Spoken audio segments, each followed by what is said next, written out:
Hi, welcome back to my channel. In my previous video, I spoke about the benefit of doing a professional project or placement as part of your postgraduate study. In this video, I'll be talking about the other side. Now, what is the other side? The challenges involved. Preparing and understanding these challenges would help you get more value from the experience of actually doing a professional project or placement. It will help you avoid unnecessary stress and help you prepare better for your project. Now, before we jump into the challenges, I would want to ask you to subscribe to my channel if you've not done so. Because on this channel, I'll keep uploading videos that are direct reflections of my own journey as an international student in the UK. And I know so well if you are actually on the same path with me, either an international student currently in the UK or in any other country, you can relate to my experiences. And if you are considering studying abroad, why not subscribe and stay updated? And when you watch videos, feel free to ask questions. I am more than happy to respond to these questions. Now let's jump into it. Now, in this video, I'll be talking about 4 of the challenges I had to deal with during the course of preparing for my project and even while I'm doing my project. I wouldn't fail to appreciate my project sponsor and my academic supervisor for the support they offered in overcoming these challenges. Now, the first challenge I'm going to talk about is uncertainty and lack of defined structure. A professional project is actually meant to train you. You are given the responsibility to actually define the scope. In most cases, the professional project won't come with a defined scope because it's actually for you to learn. So you would have to take responsibility for your learning by defining the scope. That's where your learning starts from. You have been given the project. This is what the company or the organization you are working with hopes to achieve by the end of the day. You are aware of the aim the organization have for that project. Now, as a professional project and as a student working on that project, you have to define the scope. What do I mean? You have to define what are the deliverables for this particular project. Now, what is in scope considering your resources? What is out of scope? Defining this structure or this scope helps you start your project on time. What I mean is defining the scope would help you identify what you should be doing at every stage of your project. Now, at the point of defining my project scope, I used a lot of university resources. There are a lot of resources you can use in the library. You can talk to your supervisor about what his expectations are for the project, what are the potential deliverables. You can ask for suggestions and also talk to your supervisor too. You do not need perfection at this level, but you need clarity. You do not need perfection at this level, you need clarity. The second challenge I would want to talk about is time management and workload. Now, working on a professional project is time demanding. If you've successfully defined your scope, you would understand that every part of your project, there are certain criteria that would define done. What I'm saying is, after successfully defining the scope of a project, You will have to bring them into what I did for my project. I actually defined what I'm expected to deliver by time. My project is an 8 months duration project. So the first month I had a target. The second month I had a target. I actually planned it that way with time. So defining your scope, understanding what your project entails. Now you have to manage time and workload for that project. You have to understand what your done criteria means. Like if you have successfully completed this phase, now how would you know that you have successfully completed it? Now, managing the workload is very important. Time management on each phase is very important. Now, in handling this, I my supervisor actually, we had a conversation when I was finding it difficult to actually manage my time and workload. Now, she spoke to me about Moscow prioritization. Is actually an agile prioritization methodology. She spoke about it to me, and it was actually something I was interested in because I was at that level trying to understand how to prioritize my workload and manage my time. So, adopting that prioritization methodology helped me identify what is important at every stage of my project phase. The third challenge is communication and expectation management.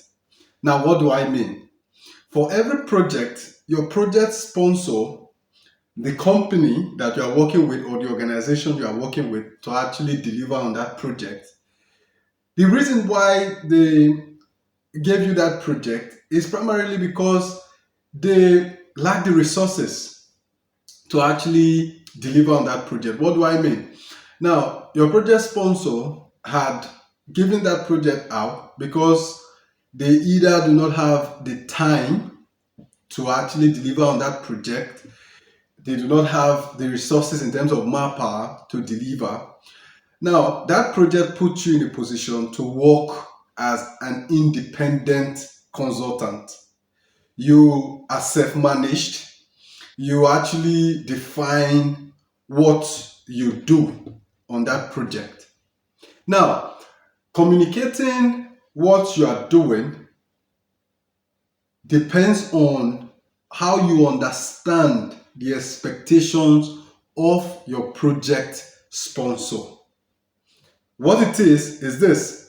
Now, if you understand the fact that why you are contracted as an independent consultant is because your project sponsor or organization really do not have what it takes, like time or manpower, as I said earlier, to actually deliver on that project, would help you stay informed that your project sponsor may not be interested in all of the analysis you have done. They may just be interested in one page summary of your findings. I don't know if you understand that. They may be interested in just one page summary of your project. They may not be interested, they are indeed interested in the success of that project because it solves a problem for them in the organization. But your project sponsor is a busy person. Yes, he has got a lot of workload to attend to. He may be interested in getting a summary of all the jobs you've done. He may not be interested in seeing a 15-page, a 10-page document of your progress so far on your project. No, he may not have the time to actually go through all of those document. He may just be interested in a summary. But how do you know what your project sponsor is interested in? Now, this goes to communication. Starting out your project, you need to build relationship on time with your project sponsor and stakeholders involved in the project. You should be able to understand, as a result of your effective communication, what their expectations are. At a level where I was actually getting some work done on my project, I had a lot to share with my project sponsor, but I wasn't sure what he was willing to see. He was so interested in the success of my project, but I also understand the fact that he has got a lot of workload as a senior management person. He has got a lot of workload to attend to at that level. So I had to first talk to my academic supervisor, and she gave her own advice on, okay, you talk to your project sponsor, try and identify what his expectations are, what he expects you to actually give him as update, and how he wants to see that update. It could just be an email of a summary of what you've done. It could be anything, but you have to communicate closely with your project sponsor, with the stakeholders involved in that project. Now, what is the fourth challenge I would be talking about in this video? The last challenge I would want to talk about in this video is lack of confidence and self-doubt. Now, this is very particular to new researchers, to international students actually working in a new environment different from where you are used to. Now, a sense of lack of confidence or self doubt, from my perspective, is not bad in itself. In some cases, being overconfident could also impact the effectiveness of the work you are doing. So, a lack of confidence as a student on a professional project, for me, I even see it as a strength. Because if you realize the fact that you need support, what I'm trying to say is this, that that feeling of lack of confidence and self-doubt, instead of weighing you down, should give you an impression, should give you a reason to always ask for support. You see, support is available to you. If you're on a professional project, if you're on a professional placement, support is available to you through your institution. Your project supervisor will be willing to work with you. I understand that they may have their own other schedule, but if you can book a meeting with them, just understand how to communicate with them. I'll do a video some other time of how to actually communicate effectively with stakeholders in a work environment. But support is available to you. That feeling of lack of confidence or self-doubt should make you always want to ask for support. And as a student or professional placement, to be honest, your project supervisor, your project sponsor understands that you are learning. They really do not expect perfection from you at that level. So feel free to always ask for support. And I tell you, the more you work on that project, your confidence will be built. At first, when I started working on my project, to be honest, I kept sending messages, emails to my project sponsor. I kept asking questions, and I really appreciate the way he supported me. In all of his email, he would always let me understand that my project is self-managed, that I have to decide how I work. And it helped me a lot. Mentally, I built maturity to handle that kind of an organizational project. So, a lack of confidence and self doubt is one major challenge you would face while doing your professional project. So, instead of being an obstacle, see it as an opportunity to actually build your confidence and build competencies by asking for support. I hope this video has actually been helpful to you. Feel free to ask questions in the comment section. Share this video with your colleague, your friends that you feel it will be useful to, and subscribe to this video. Follow me for updates